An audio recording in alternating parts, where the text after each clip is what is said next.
technology and people are just like, it looks like we have Yeah, guests not absolutely. in our drawing room, but in our kitchen. So I this don't like that. behind the stage, Yeah. is what is happening. Yeah, sure. But Naveen, and I never cease to find this sort of thing amazing. See, we are in Bangalore, and Fauzia is sitting in the US in New York, and Samanvay is a Hyderabad-based centered place. I mean, and all of us are going to be communicating with each other in real time, seeing each other. It's quite amazing. Yeah, and I mean, sometimes some situation kind of paves the way for new innovative kind of conducive environment for innovation. And so we started doing it because of the COVID situation. Otherwise we were planning to do actual physical events, but now we feel like this is actually a good model. Even when the lockdown is lifted, we will continue doing this. Okay, I guess we have a lot of people now. Ravi is waiting to join in. Ravi Kiran Annaswamy, who's the other panelist. Yep. Okay. Naveen,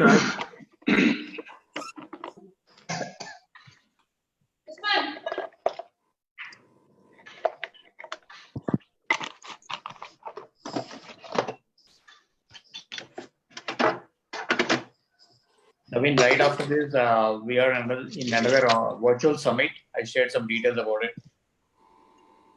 So, yeah. So looks like audience are all in. Should we start? Yes. Okay.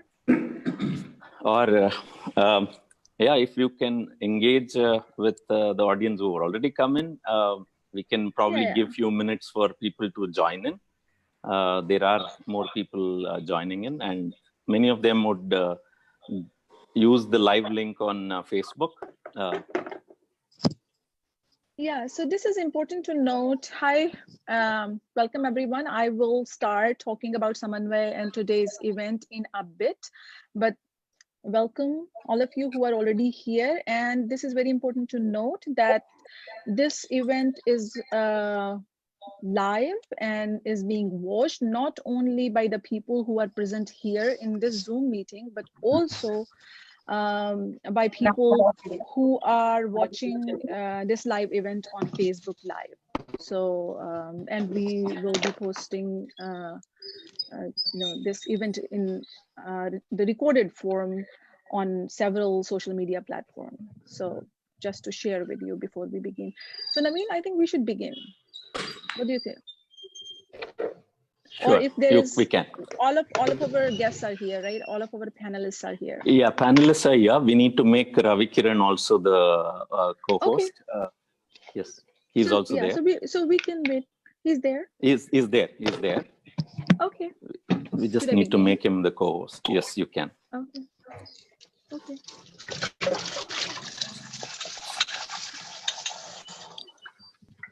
Okay, so hi everyone, welcome to Samanvay and welcome to today's event, which is What's Next? Let's Talk. But before we talk about that talk, let me introduce myself and talk a little bit about Samanvay, this cultural organization that I am the executive director of. And I would like to talk about what we do, why we do it, why and how we are planning to accomplish our goals. But before that, let me introduce myself. My name is Fauzia Farooqi. I am a faculty member at Princeton University. There I'm with the program in South Asian Studies. I teach South Asian literatures, Indian culture, and gender and sexuality studies courses at Princeton University.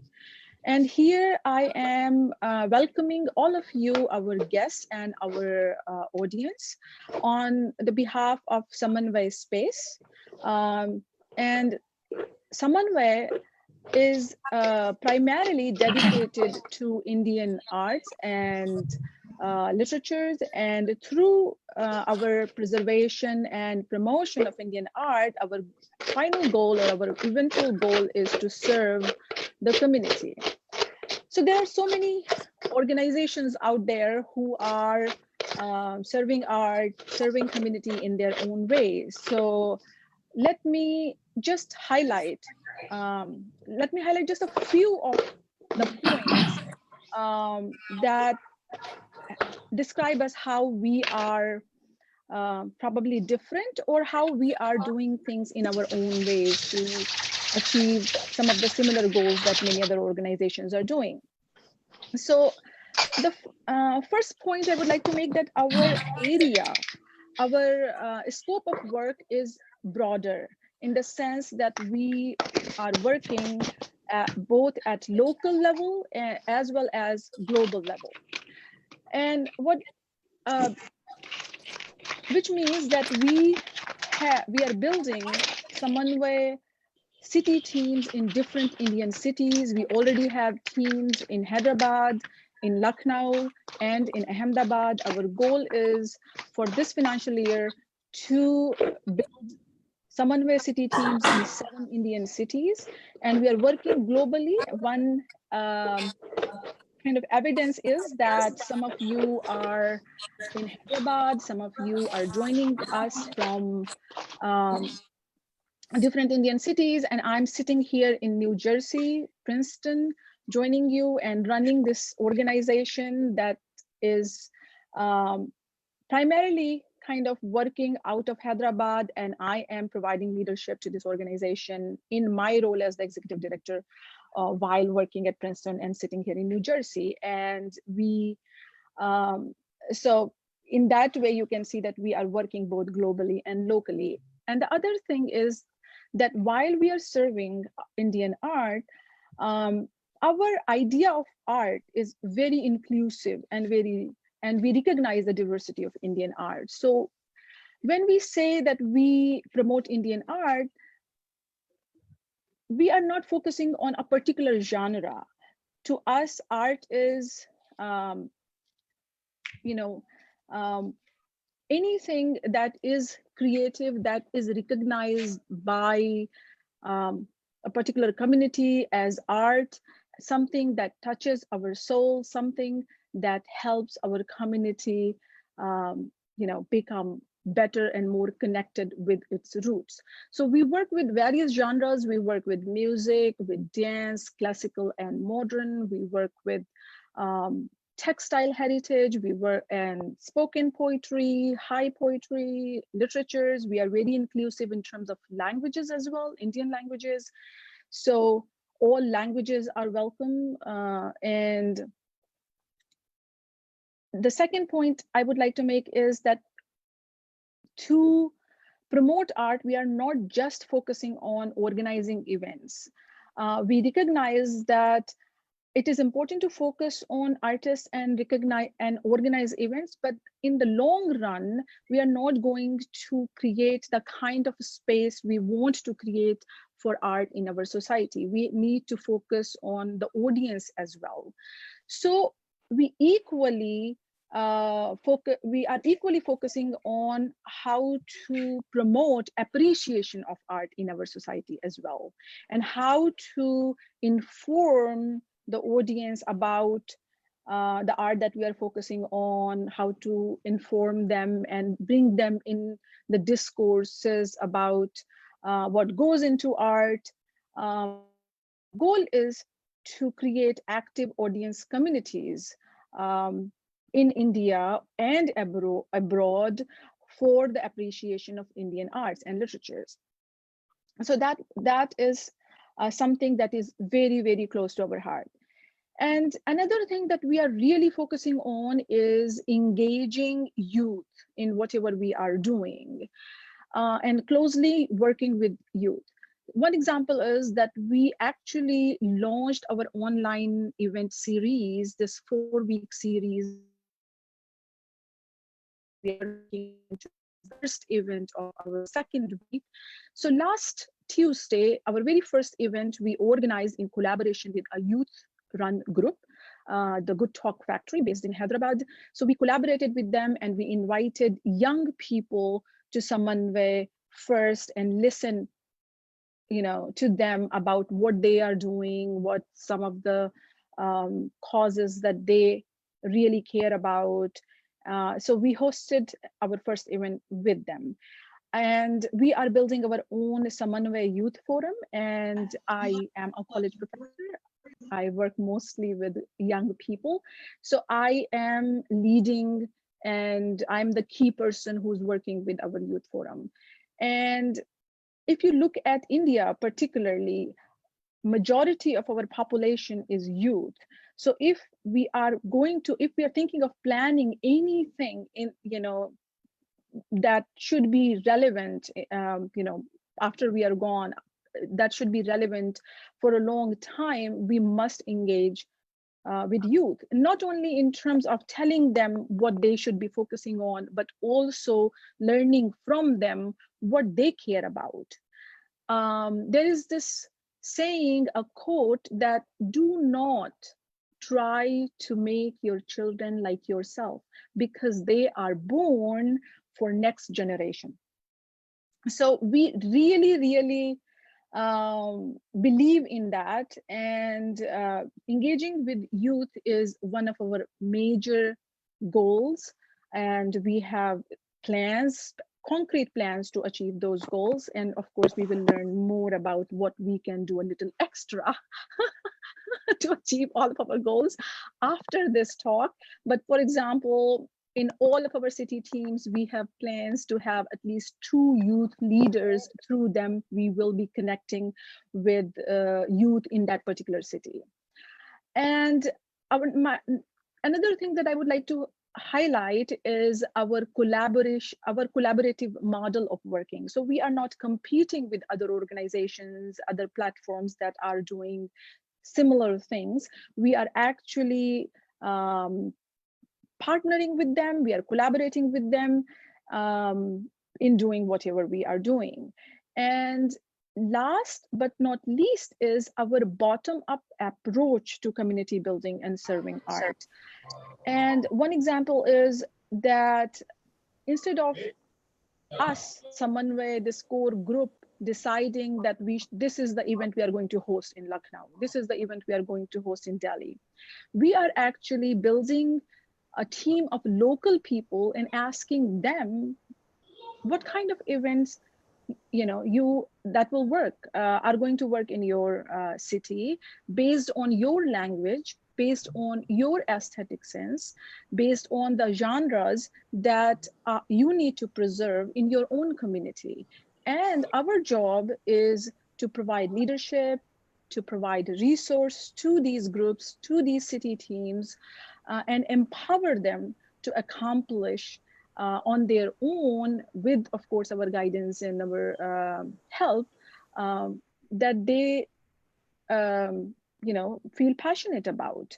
And it is mostly, wherever we are today. For example, even today, we are starting our second week of online events.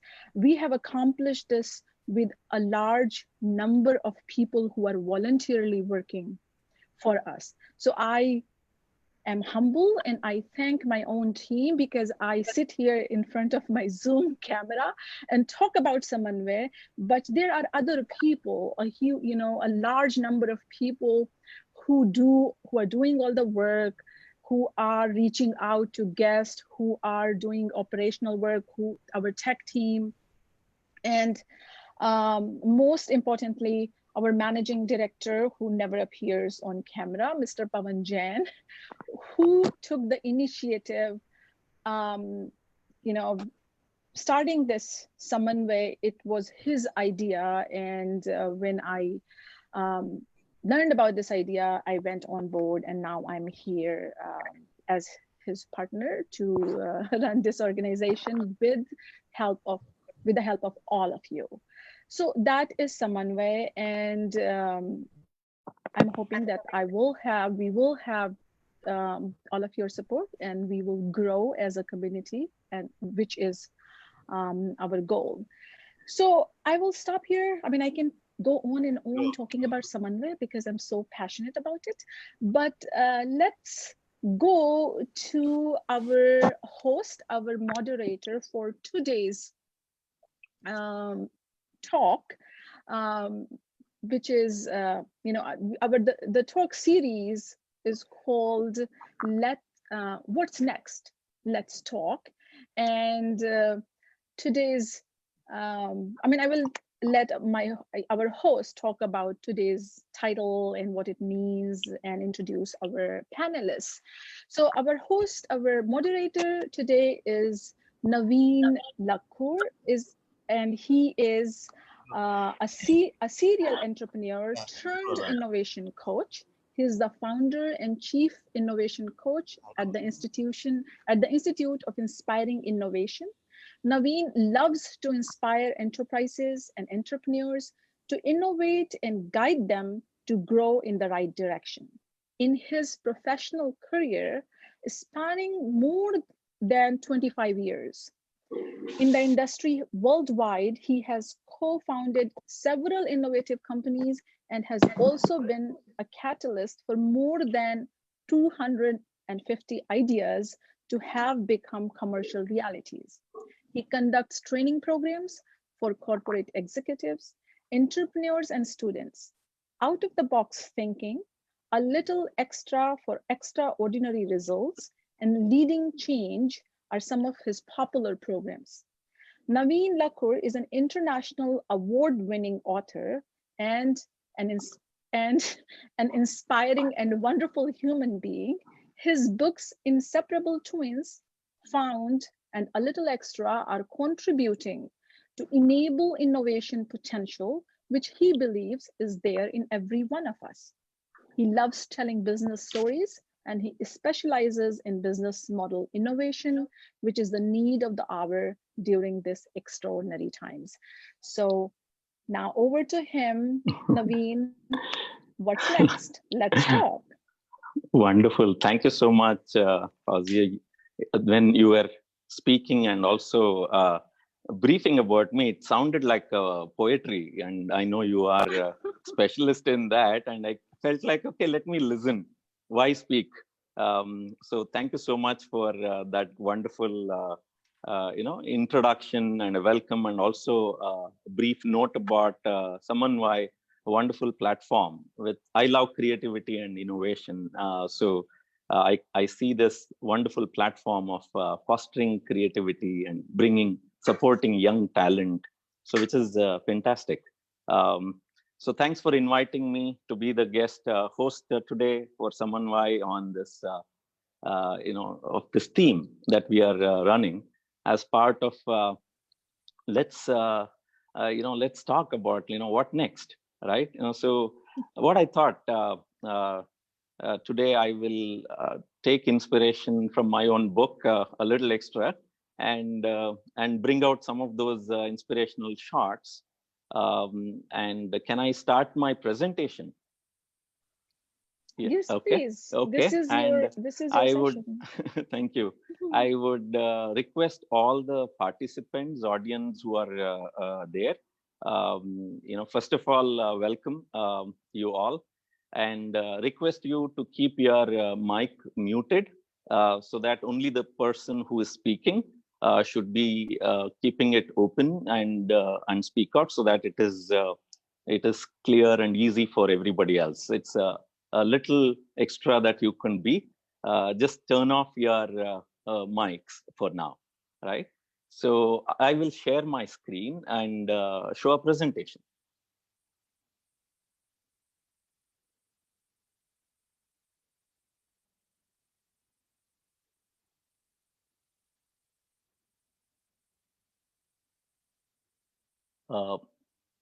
So here you go in 3, 2, 1.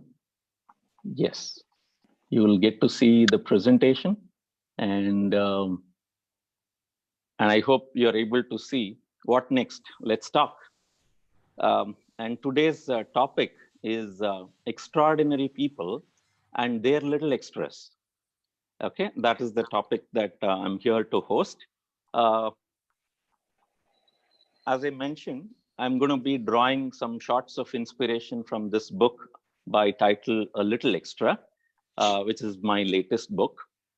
And in this book, there is this very interesting character by name Zoe. His name is Zoe. He's an extraordinary person, and all his friends say that, he's got that X factor. And he started looking at it and wondering, what is this X factor all about? Then he realized it is that attitude of being a little extra in all aspects of life, right? And then he realized, after all, the difference between ordinary and extraordinary is just that little extra in the correct place makes ordinary extraordinary, right? And disclaimer, by the way, ordinary is not bad, especially when you read this quote, which is the theme for this week that I had written, saying, being idle is ordinary, being ideal is extraordinary. A majority of us are figuring out what do we need to do with our time with this challenging, extraordinary times of being locked down.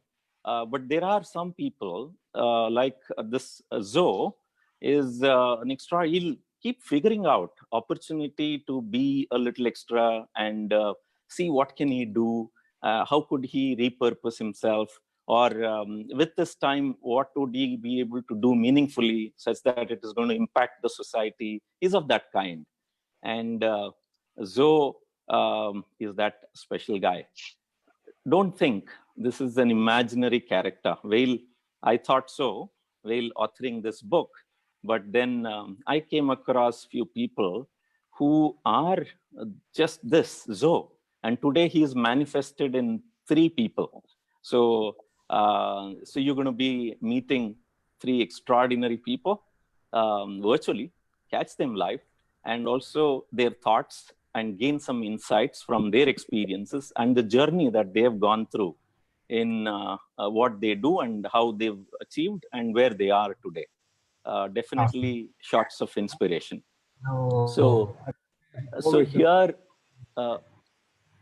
yeah, can I request everyone to keep your mics muted, please? Yeah. Okay. And if we look at this today's session, I would like to not only present these 3 extraordinary people, but we will also have 5 rounds of questions for them. Okay. So, organizer, can you please mute everybody? We can hear some people speaking. Okay. So 5 rounds of questions for 3 of these extraordinary people. So let me move forward and draw one shot of inspiration for you from this book, A Little Extra. This shot of inspiration says, external engineering is ordinary. External engineering is ordinary. Inner engineering is extraordinary. It says inner engineering is extraordinary. Let me introduce you to Muralidhar Somisetti, an extraordinary person, and he will soon appear here when I stop sharing the screen. And I just want to talk about Muralidhar Somisetti. So in Dwapar Yug, here was Muralidhar. The name Muralidhar meant Lord Krishna, and with his flute and mesmerizing anybody and everybody the way he could play the flute. And here is the platform of Samanvay, which is all about art and soul. So Muralidhar, in a way, is an example of that art and soul, right? So that is in Dwapar Yug. But in this Kali Yug, and especially in Karana Yug, I think we will see here is the new age Muralidhar, who is actually mesmerizes people with the kind of work. He's an engineer by profession.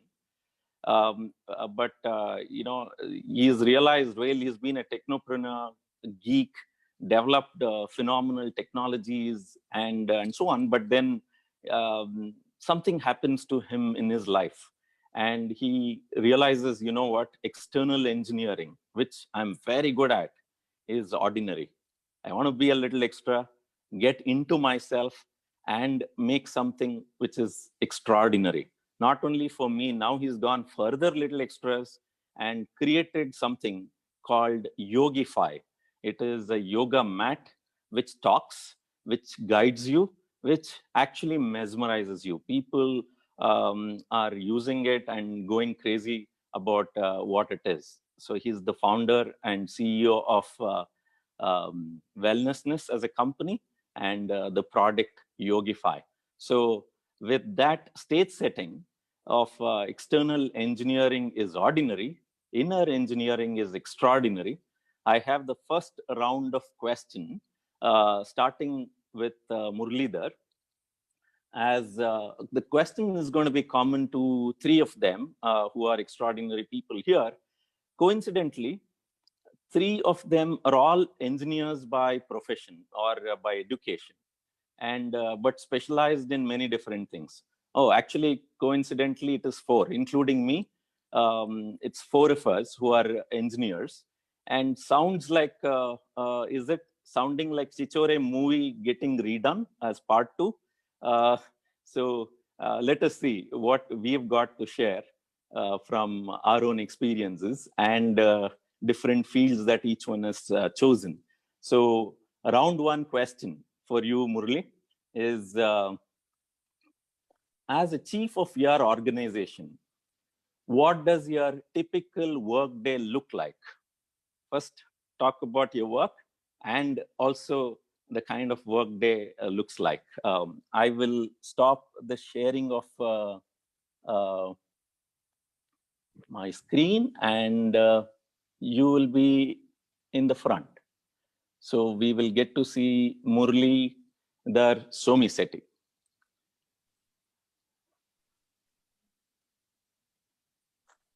Murli, can we have you wave and talk?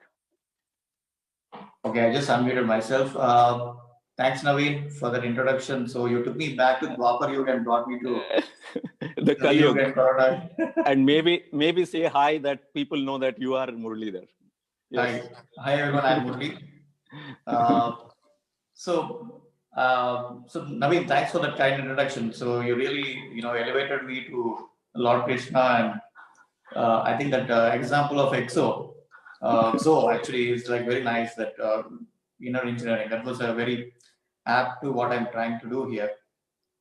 So yeah, I mean, coming back to my a typical day, uh, I think just like any other entrepreneur, we will be, managing three different set of people every day, right? We have to be like managing the what I call it as ice. So you have to be like in the middle of the ice. So let me explain what ice is. So I stands for investors, C stands for customers, and E stands for employees.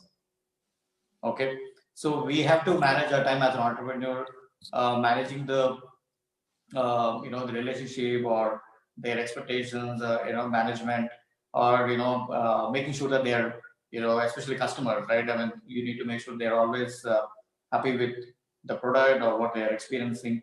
So overall, I think we, as with any entrepreneur, I think we split our time between these three people.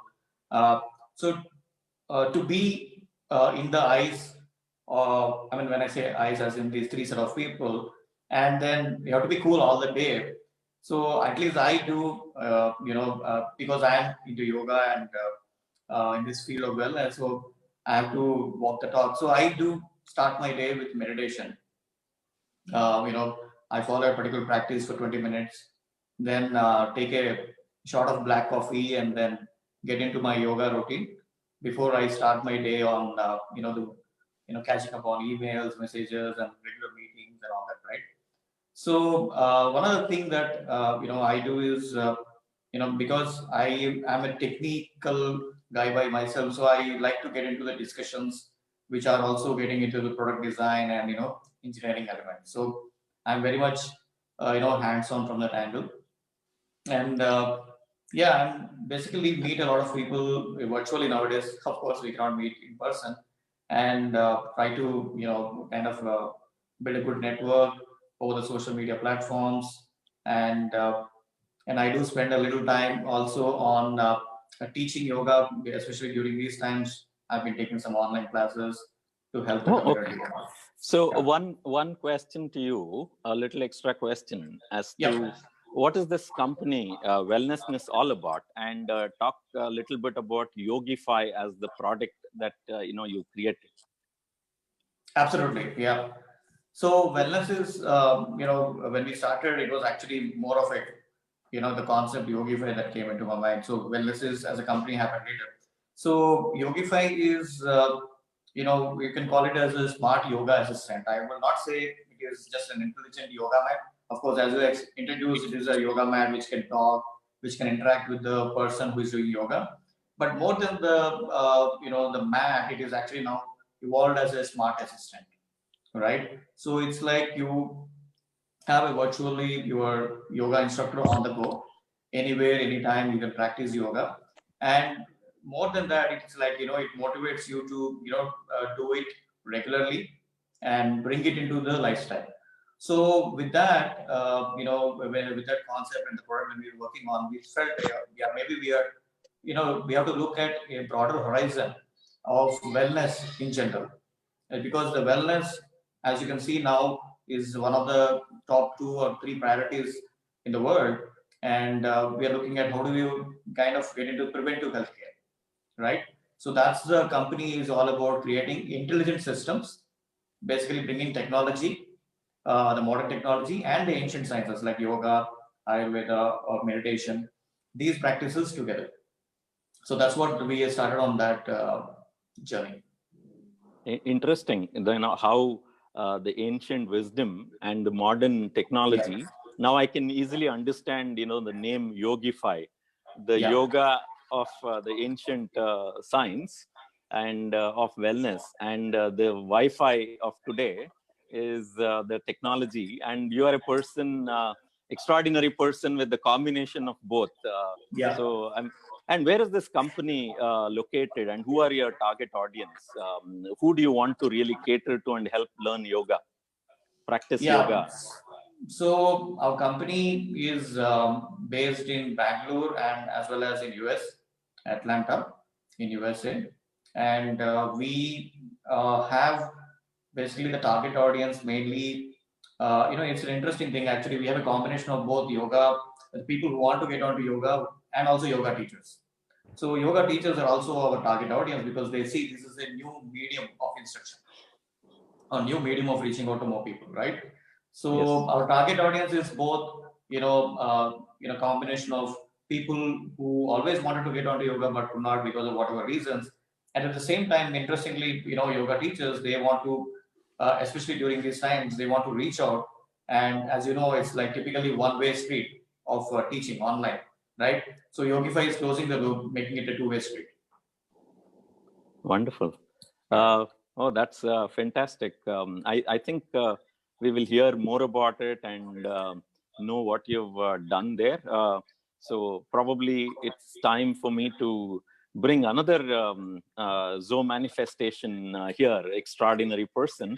So let me go back to my screen and share my screen and invite the next Zoe here. On the count of 3, 2, 1. Yes, we will be inviting the next person, Ravi Kiran Annaswamy.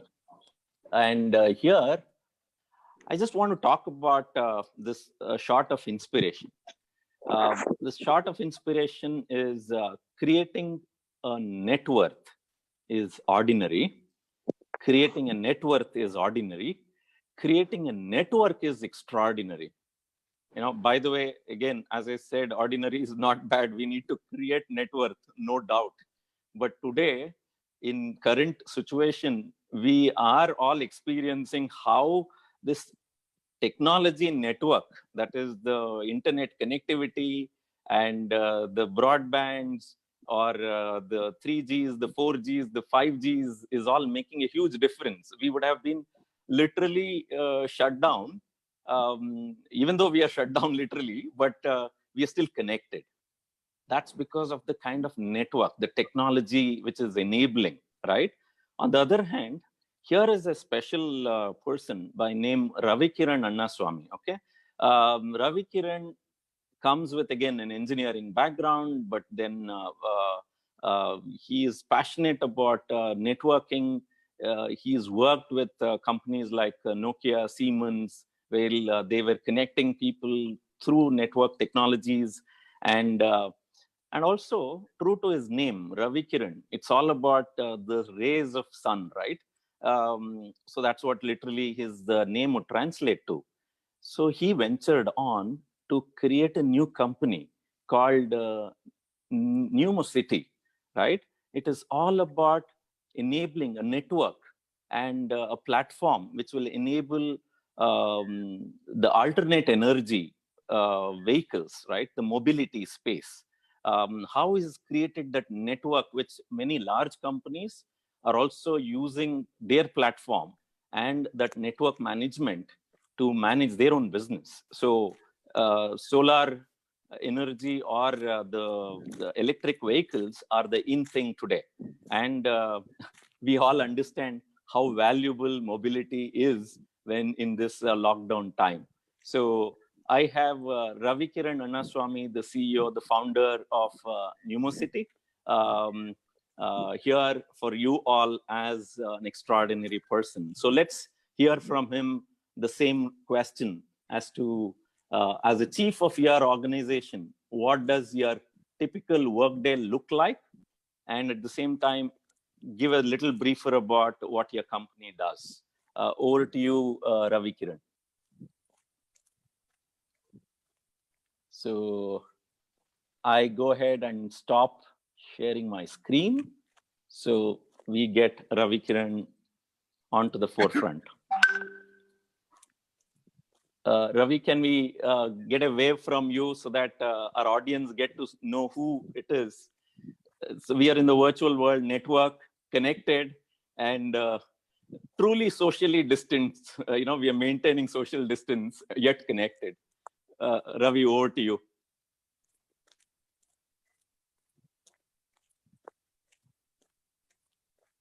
Ravi can't hear you. Are you able to hear us? Maybe you're still muted.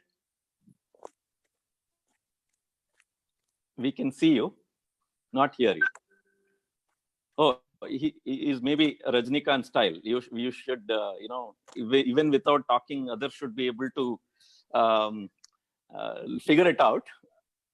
Well, he is figuring out, how to get his voice through this network. Yeah, I think is logged out and is going to probably log in again. So interesting person. He's a fantastic, let me continue to talk a little more about Ravi Kiran. So I've seen him in action as a mentor. He comes from strong technology background. He's been an entrepreneur within a large corporations, taking new ideas, building it to be large products and or platforms, and then making it a sustainable business. And he's also been a mentor at Founder Institute and mentored many startups, entrepreneurs, is very passionate about translating ideas into reality. So, I hope Ravi Kiran.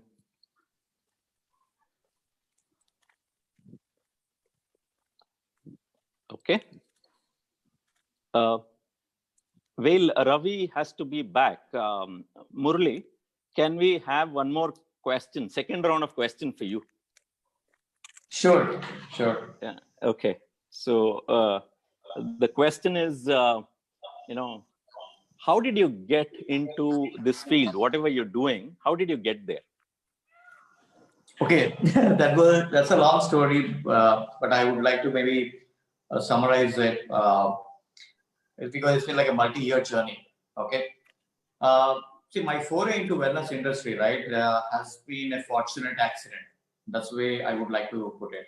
Okay. So back in 2012, when I was at the helm of my the career at Cisco, I had a series of health problems. It started with the chronic neck and back pain, and which made me really difficult to continue my work, right? And I was like going through a lot of trips to the hospitals to get my situation back in control. I also realized that I was diagnosed with diabetes and hypertension. Okay, so all this like really hit me hard that day, and I felt like I was kind of about to go for a spine surgery, and during the pre-medical checkups, I got this that okay, hey, you have some diabetes and hypertension which need to be brought in control before surgery. So that's when I felt like, hey, this is while at that point of time, and I would think even still now, all the corporates, right, they definitely reimburse your surgery expenses, your hospitalization expenses, and all that.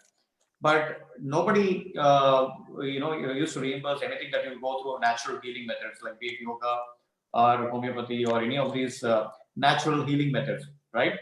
So I challenged myself. I said, why don't I try this? I know that surgery gives me a good, I don't need to spend any money, and I can maybe surgery has a better chances of recovery. But I felt there could be side effects also, right? So I kind of went back to my roots, like kind of how about I bring my life back to a healthy lifestyle, right? So I fortunately came across a yoga therapist, and within few months I started seeing improvement, and that gave me conviction that yoga indeed works, right? So, and in that process, I felt like, hey, I need to do bigger than this. Like, I want to do something to the society or the community to share this message that what happened to me. And the best way to share this is by becoming a teacher. So, I became a yoga certified teacher from SVS University in Bangalore, which is a world renowned university. And in that process, I became a teacher, and I was like taking classes and helping people. Then, given that I have a technical background and a yoga background, so I kind of techie turned yogi.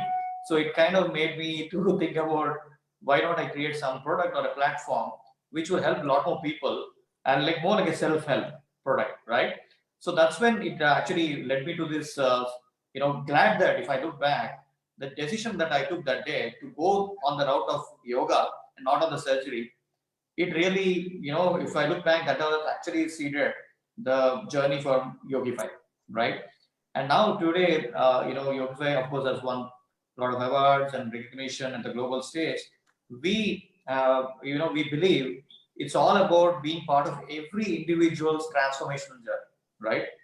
And how do we, because it's not about physical fitness all the time, it's also about your mental, emotional well being, your inner happiness. So, how do you really bring everybody onto that common platform using our ancient practices, using yoga, Ayurveda, meditation? So, with that, we started this journey, Naveen. So, that's where I landed into this field by an accident, but it ended up, if I look back, I can connect the dots. Maybe it happened for a reason. We can't hear you, Naveen. Can you hear me now? Yeah. Yeah. I'm sure it is for a reason, and actually the whole world is going to be benefiting. What do you think in this journey of where your company is and where it has come, some milestones that you would have achieved Yeah. So that you think is extraordinary, the milestones absolutely. that you think is extraordinary? Absolutely. So actually, when we got this, when I got this idea, when I pulled in a couple of my other friends and as a partners to see how we can build this together. And remember, it's not like we had like almost like 3+ years journey into this product, because it's not an easy product, because it's a combination of IoT, artificial intelligence, software, applications. So it's all coming together, right? So, and it has to be simple for the consumer to adopt. So, we really wanted to make this very simple from a consumer point of view. At the same time, we wanted to make this also appealing for the consumer. So we want to focus on the design. So in that context, a milestone that I would like to really highlight is the consumer electronics show, because it's a consumer facing product. So we took a chance of applying for consumer electronics show in US, Wow. and I still remember that day when we got a mail saying that we really love what you guys are doing, and we got selected for that, and that's an important maybe a turning point for us. And we went on to the CES, and this year we went to Las Vegas and we won an innovation award, and Wow. that was truly a biggest milestone so far in the journey, because this is the platform where most of the companies are actually, I would say, all the companies except us are all non-Indian. Basically, they're Americans, Chinese, Koreans. We are the only Indian company or Indian founded company, I would say, because we also are a US company now. We are an Indian founded company which won the award. And that's the biggest milestone we are all cherishing even now, because Oh, that has wow. given a big boost. Yes. And not just for us at Wellnesses, but it actually, I would say, it is for the global Indians as well, right? So that's what I would like to share. So true. I think some other milestones also of yours is worth. For example, when I got to know, when I was looking up what all you've done and achieved, right? When Google says, you know what, we want to get to see how this works in our company in the US. When they roll this out and get to see it working, it is a milestone. And Absolutely, another thing. How can I not bring out, when NASA recognized the kind of innovation that you have done? Can you just speak about that? That is a fantastic milestone.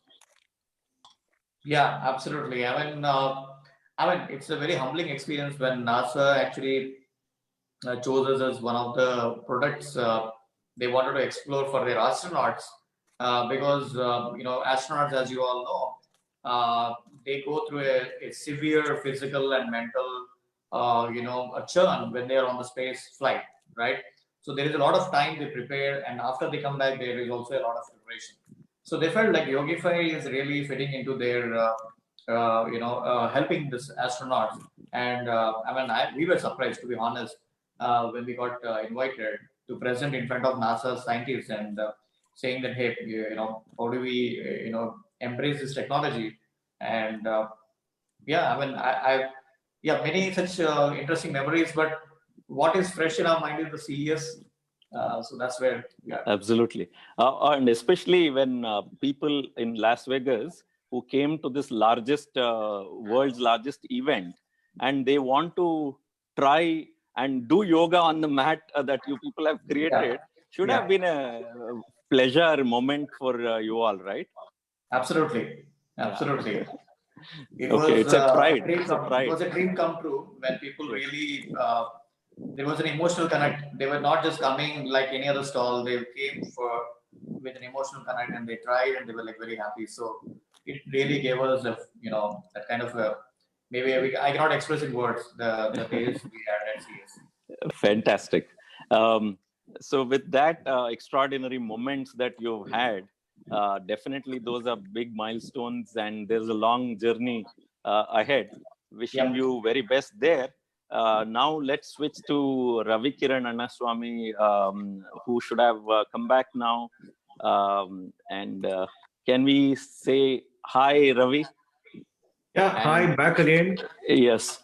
And look how the challenging times actually challenges the experts who are in networks, and somebody that is the real life, right? That is what COVID is treating us and teaching us. So here you are as a fantastic person, been in the network side, in technology networks, telecommunication networks, and also true to your name as Ravi Kiran, now dealing with energy-driven vehicles, and building a big network of that. And we all understand how precious mobility is when we are all locked down and not able to move around. So it is one side, health was definitely, we understand the value when old saying, which says health is wealth. we probably didn't give as much value. Today, wellnessness and Murli talking about the yoga, the need for wellnessness, we understand how valuable that wealth is, and as health, right? And mobility. Now again, the whole world is appreciating the power of mobility, and you come from that space and also from the technology network space. Over to you as Numocity CEO and the founder. Tell us the first round question is, how does your work day look like as a leader, as a chief of your organization, and a little bit about your own organization and what does Numocity does, and what do you do? Sure. Thanks, Naveen. Apologies for the network link cut. I think something is going on. We have some challenges in our area now, thanks to COVID. Number of patients have increased, so a lot of things happening today in our area. So network has also been unstable from morning, so that's what you see. But that's the challenge. I think we all have to get used to, and this is a part of the challenge anyway. Welcome. Absolutely. We are happy that you're back. Yeah, absolutely. So thanks for the nice introductions. You always make it nice and special. Very interesting times when we see during the last 7, 8, almost it's the 8th week of working from home for most people. We also found it quite a challenge to see how the whole ecosystem evolves, how our company fits in. So as my daily thing, I think most of the time goes now in talking to people. Talking to people in the whole ecosystem, every stakeholder, starting from policy makers to people who are influencing people, everybody who's involved in the clean energy. So it's been interesting. In the first 2 weeks, nobody wanted to speak. There was a huge panic. But over time, the last 4 weeks, everybody is talking to everybody. And that's been a very, very welcome thing. It's about sharing ideas. Nobody is talking about business here. Nobody is talking about there is no transaction in the whole discussion. We're not talking about I have this, can you buy it, or you have this, can I buy it. It's about what's our ideas on how do we get this whole thing working from a clean mobility and get India along. And there has been a lot of conversations around it, a lot of people exchanging ideas. So that's very pleasant. So my day goes most of the time talking to a lot of people and sort of locked in one room. That's the only thing which I don't like, because in the other world, the BC, before Corona, we were actually going out and meeting people. But now, after Corona, the AC, we are learning to sit in a room and talk to people. And most of the time, I don't even have the luxury to have a video to see people. So it's just on the call. You imagine the person, because many of them don't even have a good connectivity to talk with a video on. So many times there is not even a video. So it's a new skill to talk to people, understand, empathize what they are saying, and try to see how we move things forward. That's been really nice the last 4 weeks. So my whole day goes in talking to people, national, international, across the board. And we also have, not to lose in touch with the team, what we do is 3 times a day we catch up as a whole team. So morning, noon, and evening, we do it regularly like a religious thing. So 3 times a day, we all come on a video call, speak for 10-15 minutes on the updates, problems, issues, challenges, and go back to whatever we do. So I think that sort of keeps in touch with what's happening inside, but at the same time, a lot of effort goes in making things happen outside, because there is a lot of uncertainty, and everybody together has to bring out that uncertainty, stop those uncertainties, and make ways. I think that's the most important thing right now. Yeah. So, and you also asked about what we do as a company and what's the sort of work. We are a technology company. We are a software, analytics, IoT company. We help electric vehicle mobility in India globally to become, let's say, easier in terms of how the energy gets used. So we are mainly working on the energy side, trying to fuel these vehicles, giving technologies around it. Very, very interesting has been that most people thought electric vehicles won't make a difference.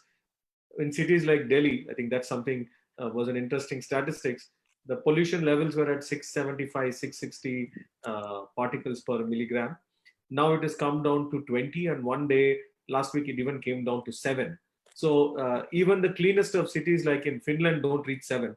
but Delhi, we have certain areas which is hitting those areas, those numbers, which shows that uh, just by removing the production pollution and the transport pollution, so we are still not able to attribute how much of that is coming with the transport and the mobility, the pollution aspects, but there is a significant impact. There is a big change. So the thought process is we should move towards clean mobility, and that is something we work on, and we want to ensure that that happens in the next 2 to 3 years. And I'm quite sure all our cities will feel a lot less polluted than what it was earlier. And we are already feeling a taste of it. I mean, you're finding a taste of it, what it looks like. Though we can't go out to experience the air, but you know the air is very clean outside. If you venture out, it is very clean. So I think that's something which keeps us motivated, even though a lot of things are unclear. Over to you, Naveen. Yeah, in fact, it's so true. It's a cliche, right? Where when the air was polluted, we went around roaming around without mask. Now, when the air is very pure, we go around with a little extra on our face, which is that mask, right? So it's a cliche. And I liked this BC, which is I think 2020 is a redefining moment, right? Where it's the new zero. It has two zeros, 2020. And the BC, earlier our calendar was all about BC and AD, before Christ and after death. And now it is BC is redefined as before Corona, and it will be AD. Either AD is after death. I don't think so. Corona is going to die. A lot of people are dying, and at the same time, or the business will die if you don't innovate and try and do something, right? So it's going to be redefining. And I loved the idea that you are keeping yourself busy, occupied, and religiously 3 times that you're meeting virtually, you're still connected with your teams. And the space that you and your company is working on, maybe very interesting milestones are on its way. And tell us some of the round two for you, because I finished round two question with Murli.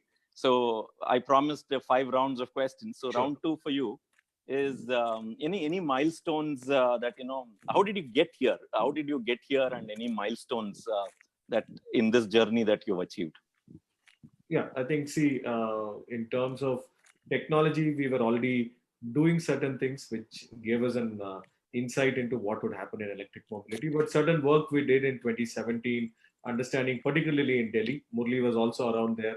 So we did a lot of work in Delhi and also in Bangalore with Art of Living, which gave us insights on what kind of changes a clean mobility can bring into Indian cities. I think that was a big insight when we worked together on certain projects. I think that sort of motivated us to see, can we do it at scale? Can we do it at a level that we can enable many more changes? I think that was the starting point, to know that an electric mobility or a clean mobility could make a big change. So I think with that beginning, we went on, and I think there was quite some validation in the market that this will move in this direction. If you notice, government in the last 2 to 3 years, there are several policy announcements which are incentivizing, promoting cleaner mobility. I think we all understand we want a clean air. I think that kept us going in terms of what we want to do. From a milestone, I wouldn't say we have achieved any major significant milestone. I think there are many milestones where we crossed, whether it's seeing our first implementations going on, helping some of our customers who had no idea on how to get things working, but we got involved and got things working. So those are minor milestones. But for me, the biggest one will be maybe next 1 year, when we can see a part of our city or a good portion of our cities being clean, using only clean mobility, and we all can breathe a fresh air. I think that would be a wonderful milestone to have. And that's what we are hopeful of. It should happen. Wonderful. And I'm sure you're humble and not giving that recognition that you got recognition of innovation award for the platform that you've created, and also the kind of knowledge that you gained. How did you get into this, created this whole network management of mobility in the mobility space? What's the background? So the word you use, network, is sort of connecting a lot of things, right? Being able to connect a lot of dots. I think that's the learning we all had as founders over years, that though we worked in telecom, there was also a lot of experience from e-commerce, from factories, from various industries. We knew how all the data sort of dots connect to each other.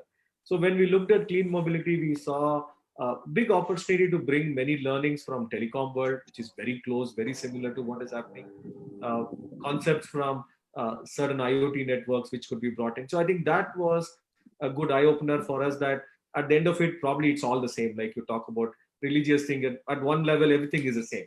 So I think that was a big insight with which we started saying what we know, what worked in one space will work in the other space.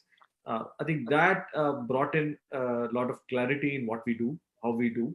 And those things were well appreciated in the mobility industry.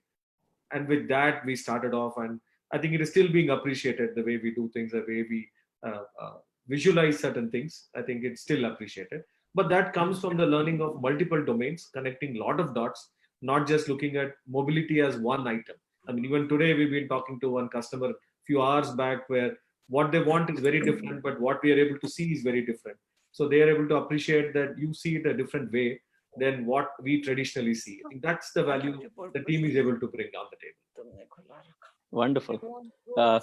So that is interesting. That is the little extras that you got these different dots together, and your learnings, your experiences of the past in different domains, to bring it together and connect them, and created this platform which is helping in the mobility space today. And I'm sure many more applications would be there, and we all would breathe better air even when we go out, when the lockdown is open, right? So with that, let me shift to my third shot of inspiration, and invite Shrikant Bhagwat for that. And let me share my screen first. At the count of 3, 2, and 1, here is the shot of inspiration. And the shot says, you working for money is ordinary.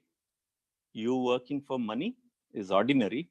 Money working for you is extraordinary. Right? I'm sure you would have already guessed he should be dealing something with respect to money. Yes, his name also says Shrikant. Shri means goddess of wealth, Lakshmi, and Kant means that little shine around that money, right? So each one of these people today on the panel, true to their name, they've chosen their field of work and profession. So here is Shrikant Bhagwat, who is the founder and managing director, CEO of Hexagon Wealth. They advise, is one of the very established, award-winning, CNBC recognized wealth management company. So they work with large funds, family houses, and high net worth individuals, where they would have worked very hard to really create that wealth, money. Well, they are smart. They know how to outsource, and they engage with professionals like Shrikant and his company for getting the money to work for them. And it's interesting and smart way. And today we all understand money is another form of wealth. That's the easiest to relate and understand. But we're all trying to figure out what is going to happen to this wealth, either being created earlier or to be created in the future.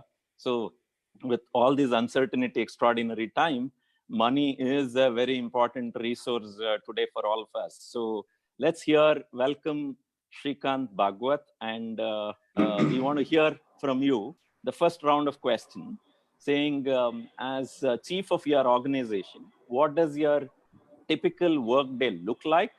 And second round of question also followed, asking how did you get into this field, and any milestones that you would have achieved in this journey. So over to you, Shrikant, and I'm going to turn around the focus on to you. Yes, Shrikant, can we get a wave from you so that we know that is Shrikant Bhagwat? Hi, And you everybody. see the shine, whatever you see, the shine, that is all money, okay? So, Yeah. Hi, everybody. Great to be on this program with Samanvay and Fauzia and Naveen Lakur. Okay, always a pleasure. Naveen, you have taken the effort of describing all three of us in such a wonderful manner with those shots. Okay, let me tell you what I think is extra about you, Naveen. oh.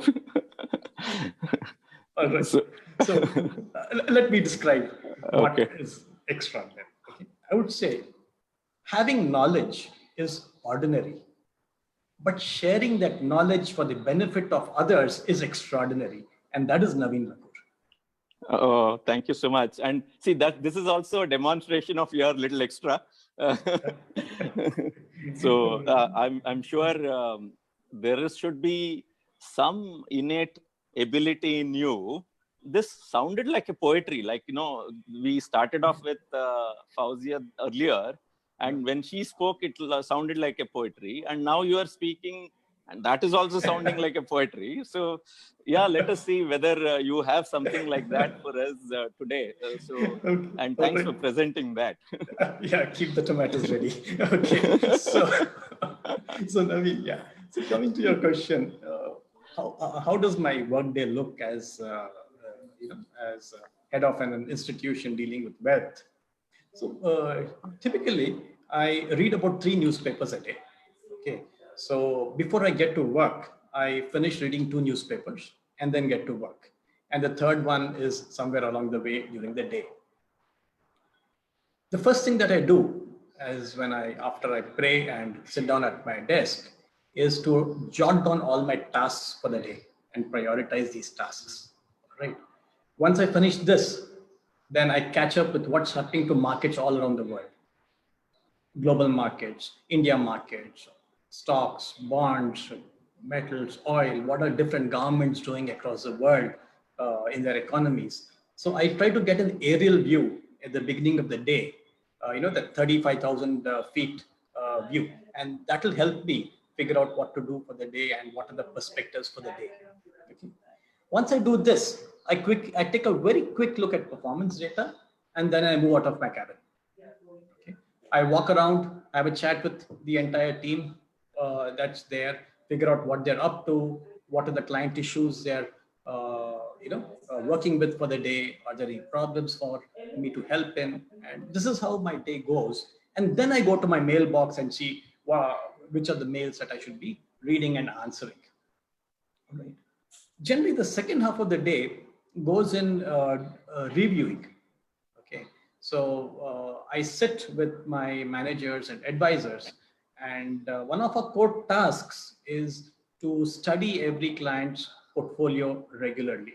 Because Naveen, as you know, all our clients are very busy in their own lives, in their careers. Okay, and they're not idle; they're ideal. Okay, and that puts the bar up for me. All right. And because they are so busy doing their own thing, we have to take care of their personal finances. Okay. So we make it a task of ours to regularly go through every client's finances on a daily basis. So we have the schedule, we have the program, and that goes. And every day I reach out to my clients. Okay. So along with my advisors, I speak with them or meet them. And then I look at any live projects that are going on. So every few days we have a new live project, either it's modeling or something that we're trying to do on the digital, and so that requires attention. Before I leave, I look at once more at my task list to see if there's something left out or I need to carry forward to the next day. Okay, so this is how my typical day looks like, Naveen. And even in this era of COVID, it's almost following the same. What is missing is instead of me walking out of my cabin and meeting my people, we all meet on a Zoom call and chat and figure out what to do for the day and what's happening. The same topics get discussed. And same with my clients. I have to talk to them on the phone or on a video call and then do the same thing that I was doing physically. So this is how my day looks like, Naveen. How did you get into this field of wanting to do I know you're also an engineer by education, and then did your management studies. But how did you get into wealth management? Is it just because your name is all about wealth, or is it something else? So, is there any secret? So, let us know about Yeah. What my name signified, I only know by hindsight. I did not know at the time when I started off, right? it. So my business model pivoted quite a few times in the last 20 years. Okay. And while I started as an NBFC, I turned it into wealth management over the period of time. And what triggered that off was one, uh, when I spoke to people, I realized most people had no clue as to how to manage their personal finances. Okay, they were quite blank about it, even the simplest of issues. And that made me wonder, isn't there a gap that somebody needs to fulfill? That was one. And second, in my own business, I was already looking to pivot because I was facing heavy competition from big banks in the finance area. And I did not have the muscle power to deal with them or compete with them on their own size and their own property. And I thought advisory, I mean, using my own resource, utilizing my own intelligence is where I could really take on the biggies. And that's how the combination of this wanting to pivot and me coming across the knowledge that people need help in managing personal finances got me into this area of wealth management. So important, actually. With all due respect, as I said, when you working for money is ordinary, money working for you is extraordinary. I've seen many celebrities, or read in statistics. You will see even in the US or India or world over, sports personalities. They all earned millions and millions of dollars, but post their they have a shelf life, and post their main season, all that money was just lost in no time, or they didn't even realize where it went and how it went. So while they are extraordinary, they are phenomenal people, they're celebrities, they know how to earn, but managing their wealth is that little extra. Maybe sometimes if it is not themselves, they need professionals who know how to really manage that. That's the little extra, right? So Yes. yeah, so it's so important. And what milestones have you reached or achieved you think is extraordinary in your journey of where you are now? Every day when we cross another number, it seems important. Okay, when we say cross 100 crores, it looks important. When you cross 200 and 300 and 400, it all looks important at that point of time. Or when we won an award or something, it seems important at that time. But actually, after 20, 21 years, when you look back, we don't remember any of those numbers. None of them are important. All right. So the milestones that are important and stick in our mind, are the milestones which our clients have achieved. Okay, wonderful. Every time our client reaches a goal because of our planning and wealth management, that is a milestone for us. Wow. And eventually that is what sticks in our minds. Not 100, Wow. 200, 400, 500, no. So can you give one example of that kind of a milestone that because of your involvement or intervention, your client achieved something that you felt actually became your milestone? So any story of that kind? Oh, yes. Oh, yes. Every few weeks, one story happens. All Oh, right. okay. As people come in, because the number of clients we work with, everybody's achieving a milestone, every now and then. But you see, one sticks to my mind is this client who had just taken voluntary retirement from the armed forces, and then by a complete coincidence walked into our office after hearing me on the radio. All right. And only after he came into our office did we realize that both of us shared the same spiritual goal. All right. And he came across, he was so nervous because he did not know what to do with his retirement benefits. Okay, large sums. Once he came under our care and our planning, he went on to do his second career after retiring, and with a large MNC and very successful. But in the meanwhile, he was able to use this fund to grow carefully and get both his daughters to do whatever studies they wanted in whichever part of the world. All right. Wow. Without any strain on him at all. And now those children in turn are doing critical research in oncology, which could help Wow. humankind. Wonderful.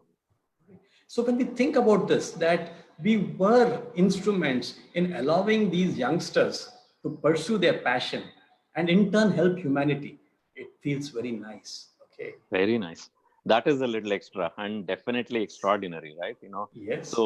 So fantastic. Now that, we have heard from three extraordinary people about their journeys of what they chose as their passion, or how they got to do what they are doing now, and some of the milestones. So let me shoot my third round of questions. Right. So the third round of question, knowing that, when we heard you guys are very busy and full day, you're occupied, even during the COVID times, looks like. When the world is locked down, you guys have figured out how to stay yourself occupied. So round three question, right, is do you do anything extra beyond your work at all? So Murli, can we hear it from you? What do you do beyond your work? Yeah, can you hear me okay? Yes, we can. Okay. So I don't think I can say yoga and meditation because that's my work now. But yeah, I mean, I think one of the things that I'm very fascinated about is, the new technologies. And so very recently, basically, I've done a little bit of experiments with the augmented reality. Trying to see how we can, make it more engaging and immersive when you take the yoga classes remotely. So I was experimenting with that technology. That was one thing that I did outside maybe my regular job. The other one is photography. That's another thing I'm really interested in. Yeah. Okay. Developing interest towards that. Sorry? What kind of photography do you like? Nature. Mainly I look at nature photography and I use my iPhone camera to take a lot of experiments. No wonder photography and augmented reality. When lockdown, you can't go out. You have to imagine and try and make everything here available, right? You can't go out in the Yes. now. So fantastic. So you're bringing them together. So yeah. and tell me, I know you're an extraordinary person. So you took technology and applied it into the yoga, right? So if you have to dive inside the inner engineering, right? And now you like photography, tell me, how would you dive inside and take photography inside? So with meditation, okay. Oh, it's a natural, seeing it through the inner eye, right? But how do you there was recently a capture quotation those during, there was a quotation recently, I think during COVID times. So when you cannot go outside, go inside, right? Absolutely. So that's where, it's all about, getting into your inner self with more, probably with more, being close with the nature, and which is not possible. That's what I'm trying to do with the photography or augmented reality. And then trying to do that meditation part. So there's one thing I would like to share, a very interesting thing that I did recently.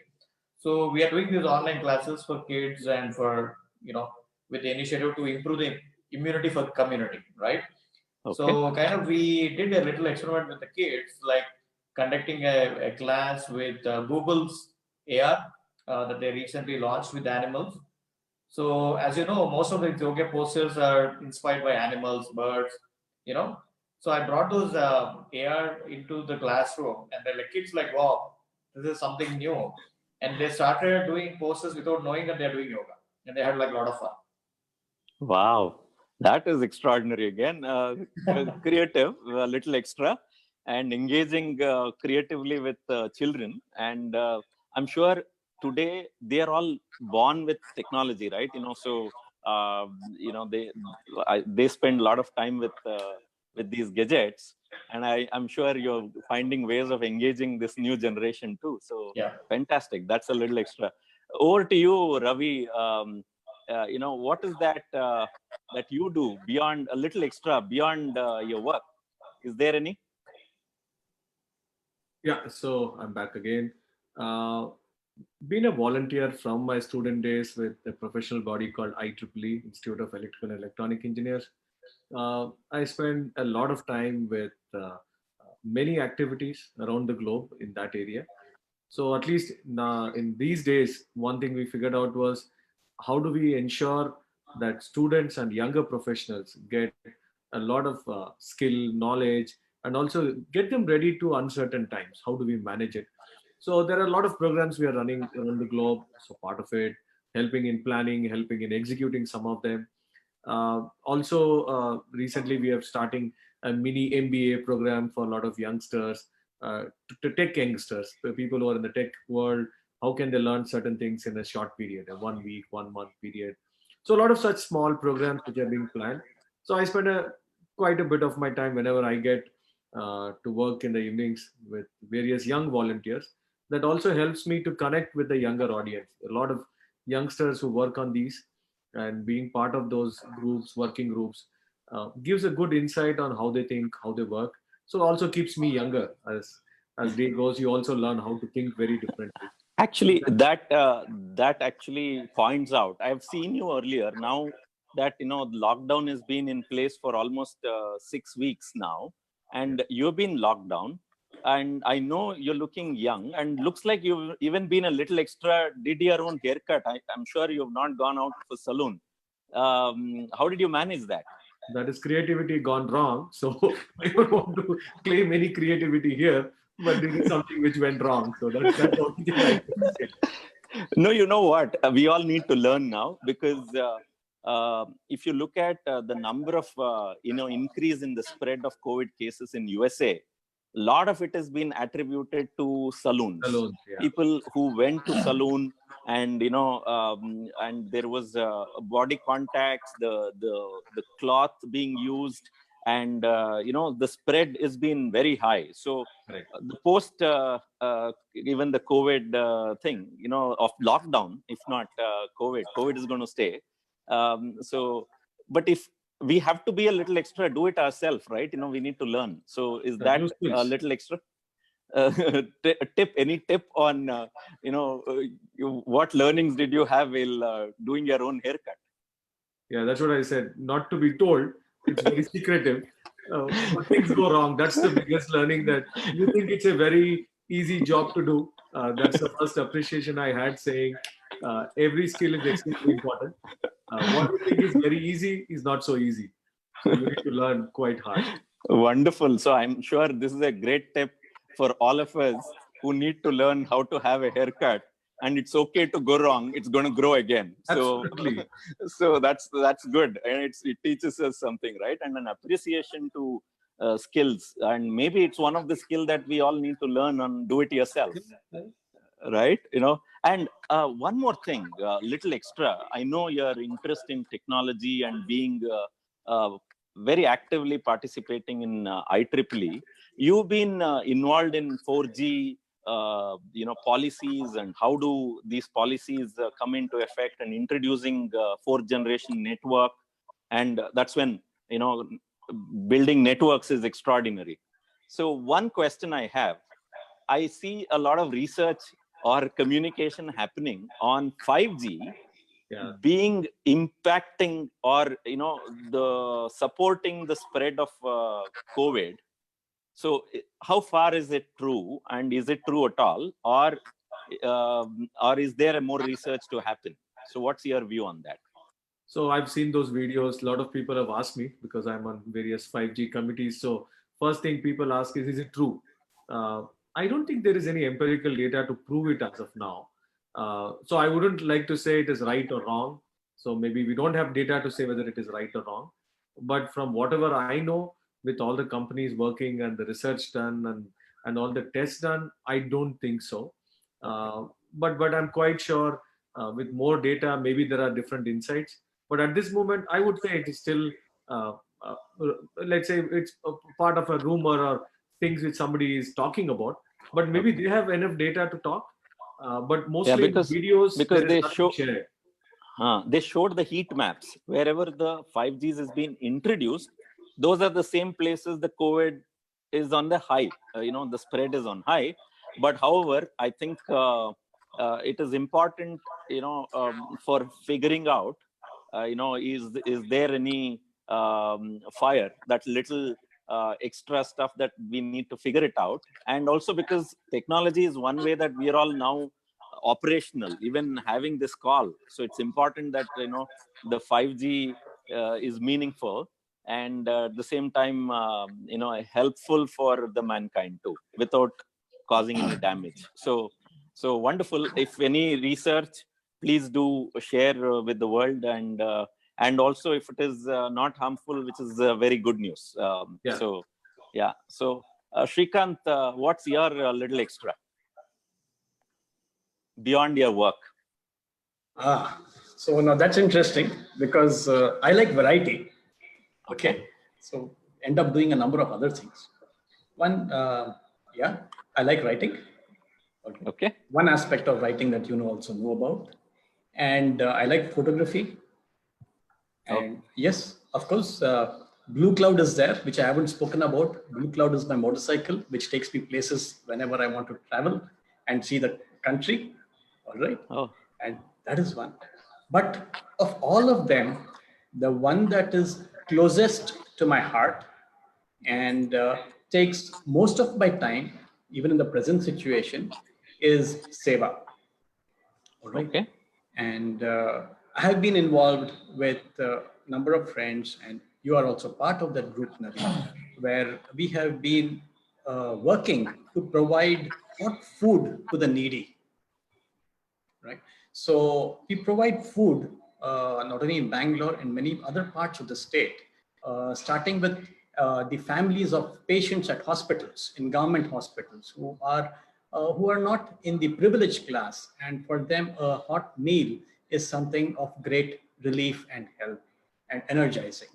So we do almost about 2,000 meals a day across many hospitals. And even at this point of time, during the COVID crisis, almost half my day goes in preparing and supply of food packets. So amongst about 8 community kitchens that have been established, about say 7,000 meals are being packed every day, and they go with all our love to the people who need it at most, not only in Bangalore, in other parts of the state also. So yes, this is what takes most of my time. And once Seva gets over, I come back, take a hot shower, open up my laptop, and then it's back to Zoom calls. Yeah, this is definitely extraordinary. And, during the extraordinary times, being that little extra out of love, serving that food is going to take a long way and a lot of blessings to count. You said blue sky and, this Harley Davidson that you loved riding. I'm sure with the lockdown, it is hardly Davidson now. I don't even want to look at it. Look at me. He'll have a very angry look. I can imagine. Seriously. And you said writing. Yes. What kind of writing? Apart from blogs, when I'm inspired, I also write poetry. This is something which I've liked to do since I was a youngster back in college. And every now and then I try to pen down a few lines. So you are a Zoe today. So we want to take you back to, we have a time machine. We can take you back to college life.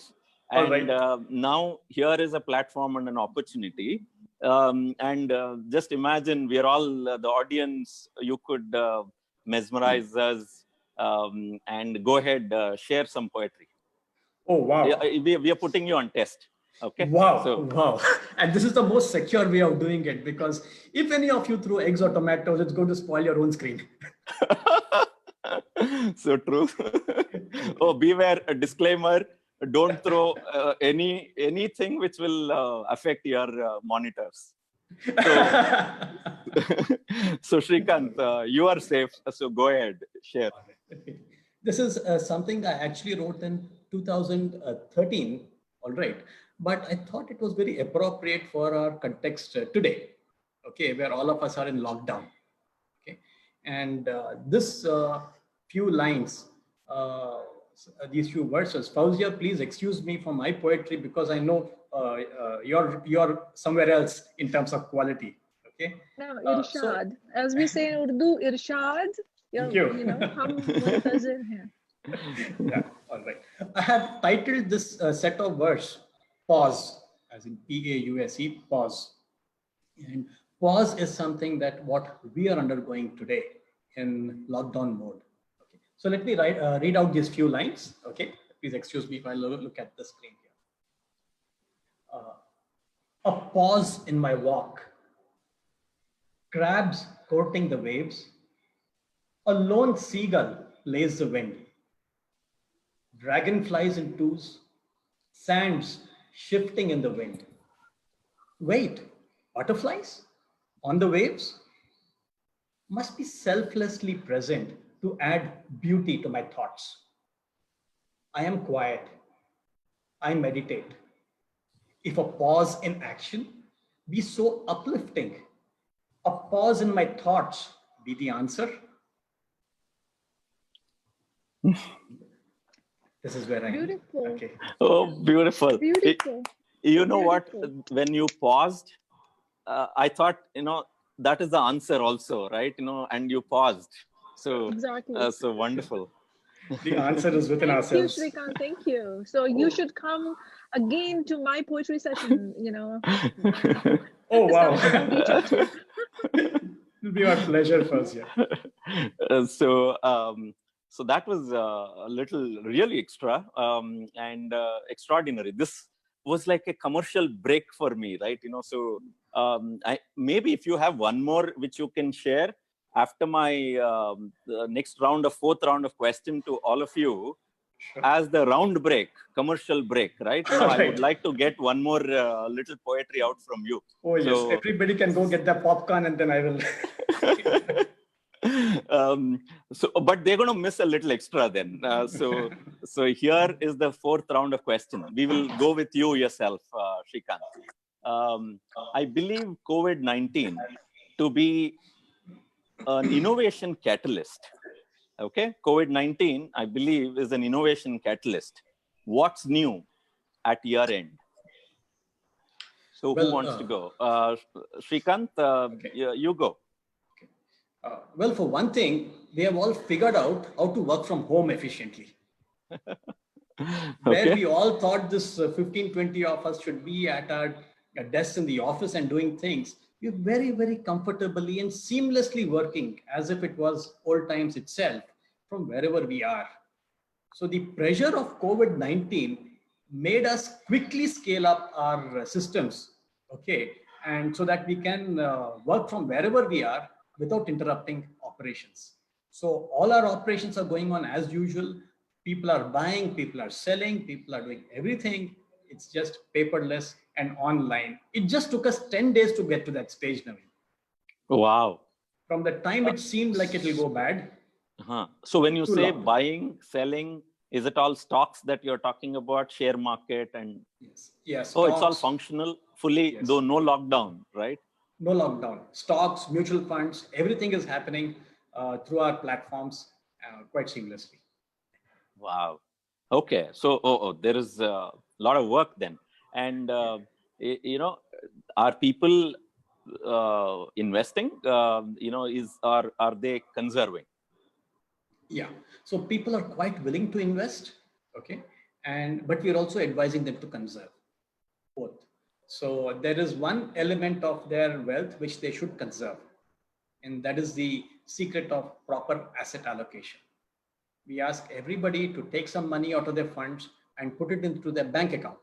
Keep a minimum for emergencies, keep something for your living. Just keep it in your bank, which you can access at any point of time. And even otherwise, because of the beauty of asset allocation, the discipline that we follow, investors are able or have the ability to buy even at these low levels. They have sufficient money to buy into this market and take advantage of this. Okay, fantastic. Ravi, what is new innovation happening because of COVID-19? What's new at your end? Yeah, so COVID has been a game changer for mobility. If you notice, one apart from the healthcare where a lot of work is happening, the other way around, there is nothing happening on the mobility side. I think if you asked anybody 1 year back, can you take all the vehicles off the road? I don't think it was ever possible in any city to really take all the vehicles off the road. But world over now, most cities don't have vehicles on the road of whatever kind, and people are not really moving around. I think that's a big game changer from the way we look at things. Now, all the technologies, everything from automobile industry to tech industry, we're all assuming that the mobility patterns will be the way it was. But we foresee now that it's going to be very different going forward. Uh, for instance, shared mobility was seen as the best solution in most markets, most countries, where you can pool and go together with people in an Uber or a similar service. In India, Ola, Lyft in US. Uh, would you do that now post COVID? Would you go in a vehicle where you don't know who sat in the vehicle before you, and even you don't even know who's sitting with you when you share a car or pool a car? That's going to be a very different way people will start to go in vehicles. Wuhan, for instance, after the lockdown ended, people said we will not use public transport. They all went and bought personal vehicles. Now, will it increase personal vehicle sale? We don't know. In India and rest of the world, will it happen? Is it good? Probably not. Good in a very different way. We hope that people, when they buy vehicles now, they'll buy electric vehicles, not really the traditional vehicles. Probably it is good from a clean mobility point of view.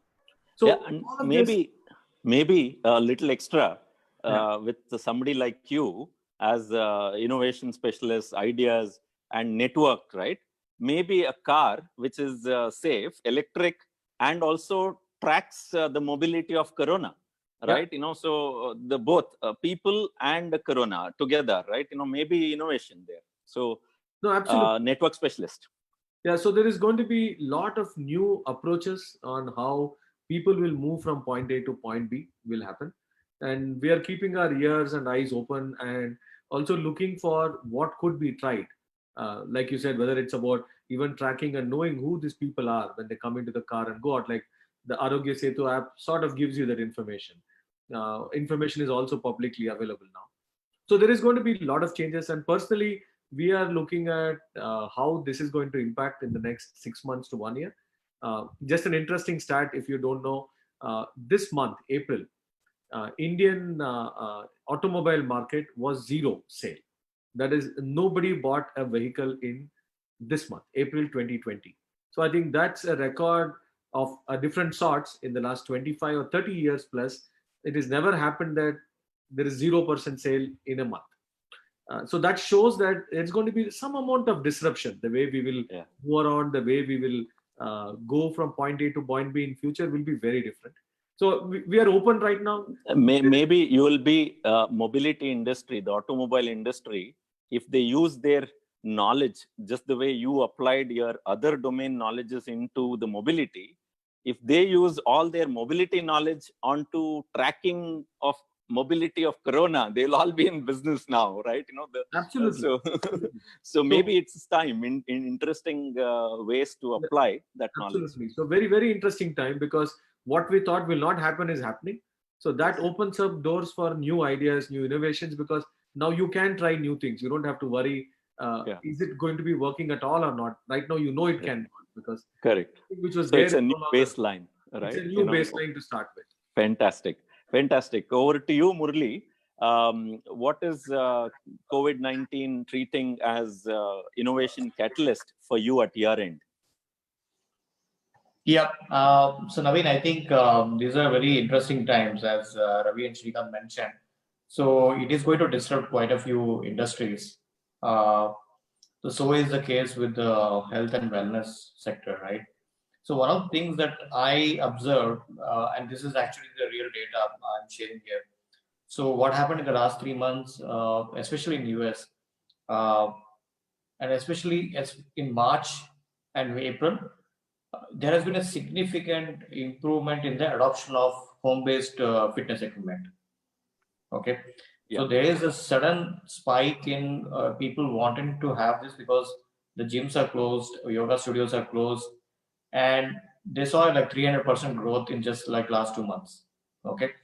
So this is kind of disrupting, and I think probably this is going to be a new normal where people would like to have a digital lifestyle at home, be it entertainment, be it fitness, or be it anything else. Like I mean, like the way we are all meeting and talking, and the conferences, everything is happening virtually, right? So this could be, paving the way for the next way, in a way that how people, interact with each other, even in the context of wellness and fitness space. Okay, which is more relevant to what we are trying to do here, right?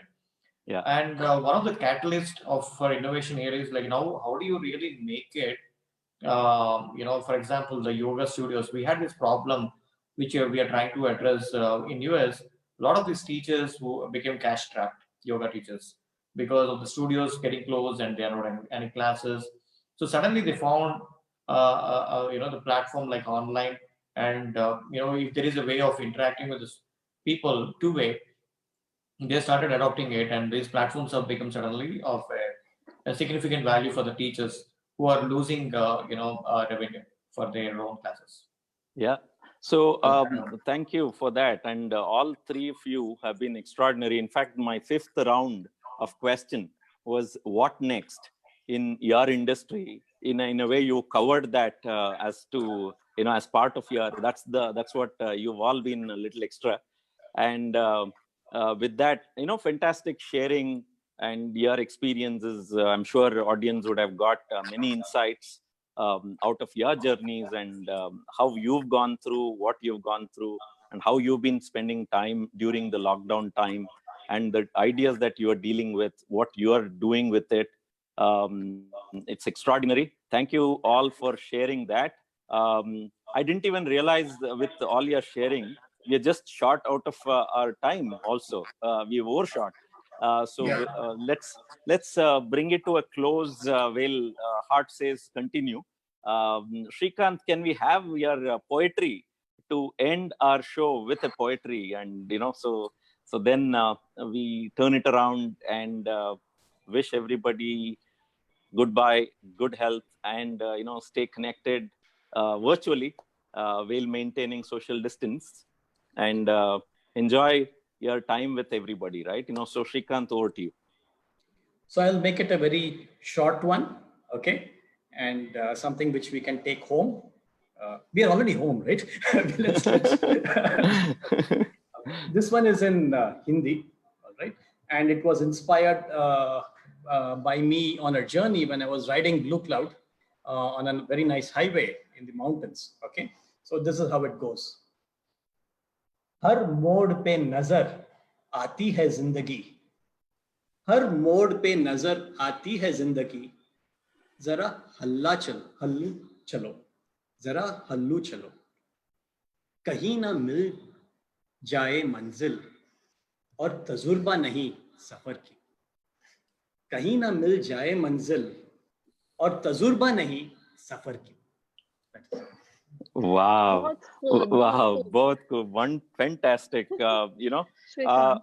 I think this is a fantastic way to end. And I would appeal to all the audience who are here.